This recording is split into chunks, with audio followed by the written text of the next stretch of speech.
बिस्मिल्लाहिर्रहमानिर्रहीम। अस्सलामु अलैकुम वरहमतुल्लाहि वबरकातुहू।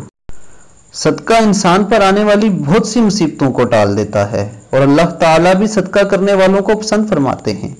इसीलिए आज हम आपकी खिदमत में सदका करने के कुछ फ़वाइद लेकर आए हैं और वो ये हैं कि नंबर 1, सदका आफात व मुसीबतों के लिए ढाल है। यह आपकी इज्जत व नामूस की हिफाजत करता है और सदका हर किस्म की बीमारी का शाफी इलाज है। ये माल में ज्यादती और बरकत का सबब बनता है और फरिश्तों का माल में कसरत के लिए दुआ गो हो जाना, ये भी इसका फायदा है। सदका दिल की सख्ती को ख़त्म करने का जरिया है। सदका अल्लाह अज़्ज़ व जल का गुस्सा ठंडा करने का सबब बनता है। सदका बुरी मौत से हिफाजत देता है।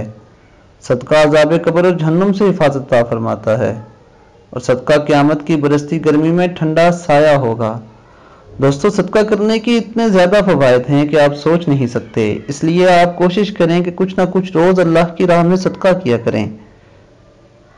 और मेरी आप सबसे ये गुजारिश है कि अगर आपने अभी तक मेरे चैनल को सब्सक्राइब नहीं किया तो मेरे चैनल को सब्सक्राइब करें और बेल बटन पर क्लिक करें। अपना बहुत ख्याल रखिएगा। अल्लाह हाफिज़।